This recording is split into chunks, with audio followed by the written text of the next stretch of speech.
దాని ప్రకారముగా ప్రవర్తించుకున్నట్లయితే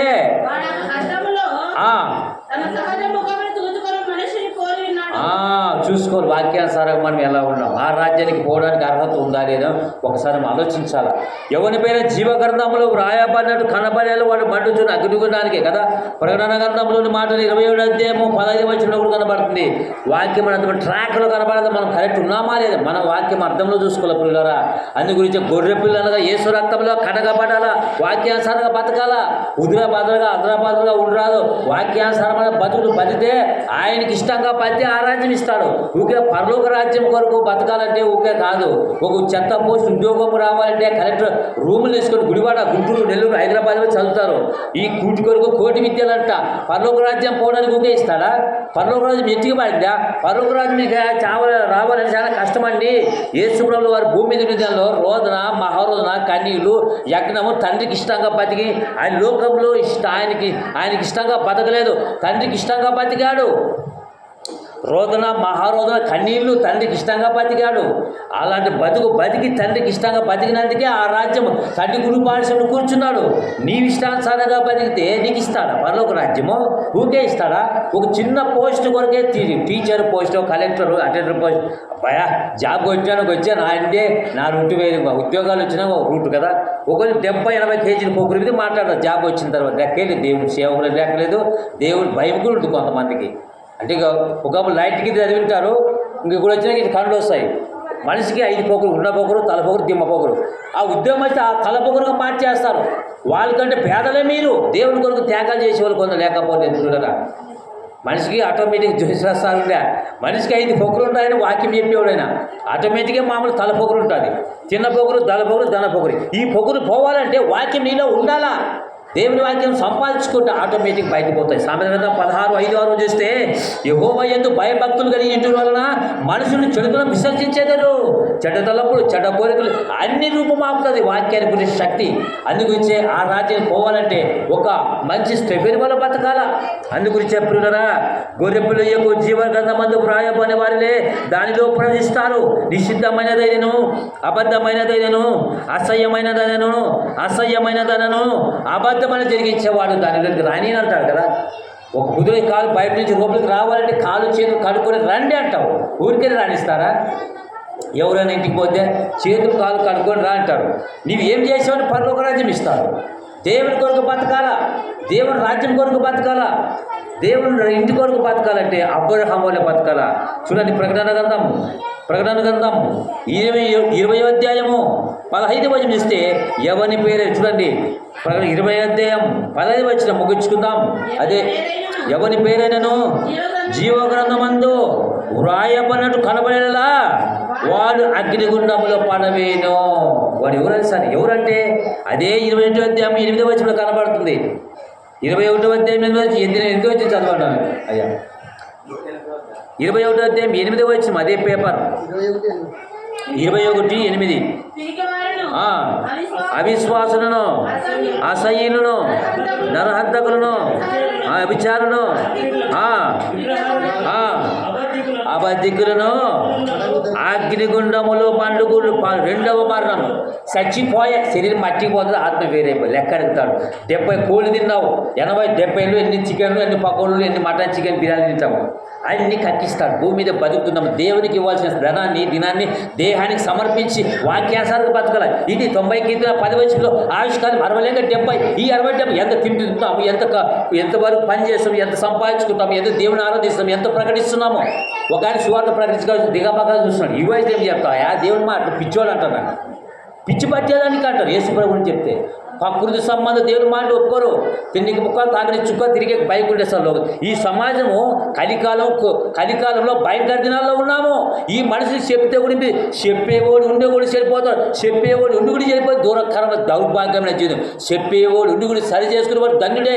చెప్పేవాడు ఉండి కూడా సరి చేసుకుంటారు కొంతమంది. చెప్పిన మాటలు చెప్పేవాళ్ళే కూడా చెడిపోవచ్చు, చెప్పేవాడు ఉండి కూడా చెడిపోతుంటే దూరదృష్టకరమైన మాట దౌర్భాగ్యమైన జీవితం ఎవరు లేరు. వాళ్ళు యమకింకారులే. పిల్లరా, మన బతుకులు పరిపూర్ణంగా మారాలా. అందుగురించి నీవు నేను మనమందరూ యేసు రక్తంలో కడగబడి ఏం బతకాలంట? ఇవి ఉండదు, అసహ్య కార్యాలు, అబద్ధాలు, నిషిద్ధమైనవి, అసహ్యం, ఈ మూడు జరిగించేవానికి రాజీనే రాని అంటారు పరలోక రాజ్యంలోని కదా. పరిశుద్ధమైన బతుకులు బతకాలా, పవిత్రంగా బతకాలా.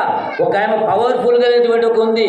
లూకా సువార్త 2:36 చూస్తే 84 సంవత్సరాలైనటువంటి ఒక ప్రవక్త ఉంది, హన్న.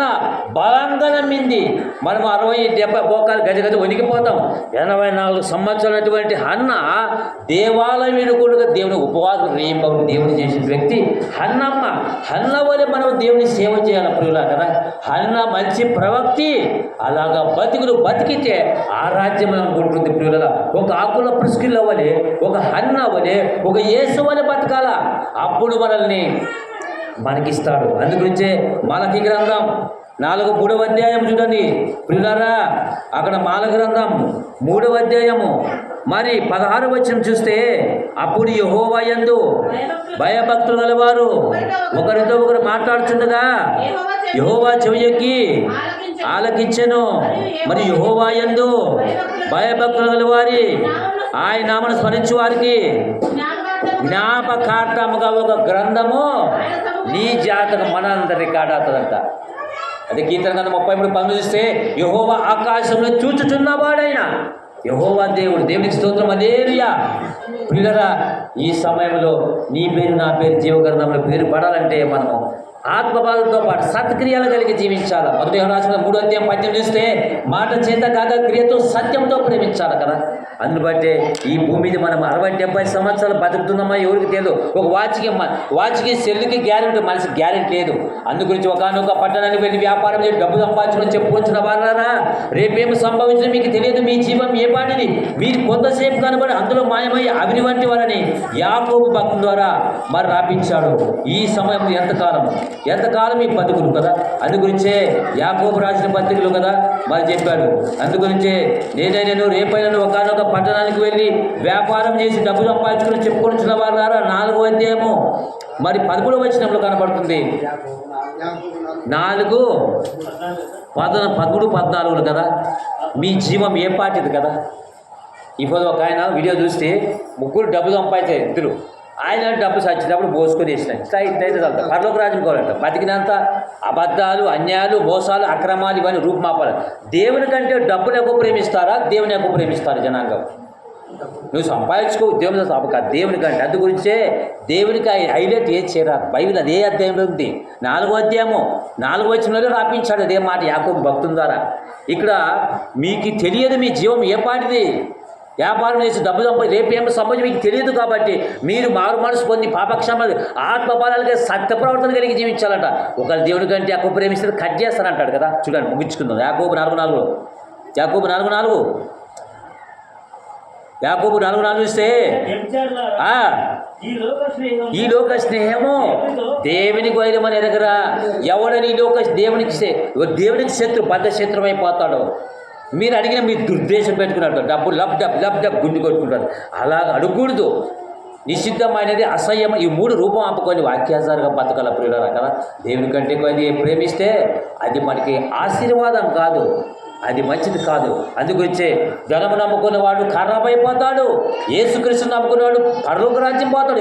14:5-6 యేసు చెప్పే నేనే మార్గమును సత్యమును జీవం నా ద్వారా తప్ప ఎవడు తండ్రి ఎదుగు పోవాలంటే ముందు నిషిద్ధమైనది, అసహ్యమైనది, అబద్ధం జరిగించేవాడు ఎవడను ఆ రాజ్యంలో దానిలోనికి ప్రవేశింపడు. మనము నీ పేరు నా పేరు జీవగ్రంథంలో పేరు పడాలంటే మనము ఏం చేయాలంటే సత్క్రియలు అనేటువంటి ఫలాలు కలిగి ఉండాలి. హన్నమ్మ వల్ల బతకాల ప్రియులారా. అందుగురించి ప్రియులారా, ఆ ధనం సంపాదించుకొని ఇద్దరు డబ్బులు పట్టుకున్నాడు. ఆ వీడియో చూస్తే అర్థమవుతుంది. ఆ ధనము నమ్ముకుని వద్దు నాయన అదే పోతారు రాంగ్ రూట్లో. మీరు వాక్యాన్ని విన మీరు వాక్యాన్ని వినివారా ఇంటి వాక్య ప్రకారం ప్రవర్తించి మీకు మీరే మోసపోతారు. మనమేం కరెక్ట్, మనం ఎవరు వస్తారో కరెక్ట్ పరలోక రాజ్యం పోతాం అనుకుంటాం. వాక్యం అర్థంలో సరి చేసుకుని బతకాల. ఆ ధనవంతుడు ధనాన్ని విడిచిపెట్టుకోలేదు, అట్టే ఉన్నాడు. వాక్యం చెప్పినాడు, నిపించుకోలేదు. ఖరాబ్ కొలప్స్ అయినాడు. భూమి మీద 60-70 సంవత్సరాలు దీనికే ఎంత తొండాడితేమే మన ఆత్మ కొన్ని కోట్ల సమాచారం ఉంది. ఆ రాజ్యం కొరకు తొండాడాలంటే ఇక్కడ భయభక్తులుగా బతకాలని లేఖనం చెప్తుంది. ఆ ధనవంతుడు వీడియో చూశారు, మాటలు విన్నారు కదా. ఒకసారి ఆలోచించండి. ధనంలో పాడైపోతాడు, వాక్యం నమ్ముకోవడం పరలోక రాజ్యం పోతాడు. అట్లంటే సంపాదించుకోవడం కాదు, దేవునికి మహిమార్థగా మనం బతకాల. ఒక దేవుని చేతిలో పనిముట్టులుగా సాధనాలుగా వాడబాలని లేఖనం చెప్తుంది ప్రియులారా. కాబట్టి దేవుని వాక్యంలో రాయబడిన మాట చూస్తే యెహోవా ఆకాశమును చూస్తున్నాడు, హృదయతలంపున ఎరిగినవాడు. నీ పేరు నా పేరు మన పనులు మనం ఎందుకు వచ్చాము చర్చికి? ఇక్కడ ఆ రాజ్యానికి చెందినవారు, ఆ రాజ్యం కావాలనే తపనం కలిగి వచ్చాము. మనం వాక్యమైన అర్థంలో సరి చేసుకోవాలా, మన జీవితాలను సరి చేసుకుందాం. అయ్యా నీకు వ్యతిరేక పనులు క్షమించంటే సాయం చేస్తాడు కదా. నిషిద్ధమైన పనులు, అసహ్యమైన పనులు, అబద్ధ మాటలు, బుద్ధు మాటలు, హేమన్న మాటలు చేసేవాళ్ళు ఆ రాజ్యంలో అనినాడు కదా. 7 గ్రూపుల వాళ్ళు చూశారు కదా, అలాంటి వాళ్ళు దేవుని రాజ్యం లేదు. కాబట్టి అటువంటి వాళ్ళు చనిపోతే ఎక్కడ పోతారనేది మీకు తెలుసు కదా. అందుగురించి పరిపూర్ణంగా ఉండి ప్రార్థన చేసుకుందాం. అబద్ధమైనది, అసహ్యమైనది ధనం, దేవుని కంటే ధనాన్ని ఎక్కువ ప్రేమించేవారు దేవుని రాజ్యం చూశారు, విన్నారు కదా. ప్రార్థన చేసుకుందాం. త్వరలో వచ్చినట్లయితే నీ పేరు జీవగ్రంథంలో పేరు పడాలని దేవుని వాక్యానుసారంగా బతకాల. ప్రార్థించుకుందామండి. కృపా సంధ్య సంపూర్ణని మా ప్రియ పరలోకపు తండ్రి, నీ పాదములకు స్తోత్రములు. ధనము నమ్ముడువాడు ఏమైపోతాడు? ఖరాబ్ అయిపోతాడు. యేసు రక్తంలో కడగబడినవాడు పరలోక రాజ్యంలో పాప క్షమాపణ పొంది నిత్య రాజ్యం పోతాడు.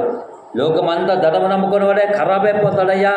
ప్రతి ఒక్కరు యేసు రక్తంలో కడగబడి వాక్యానుసారంగా బతికేటట్టు కృప చూపండి.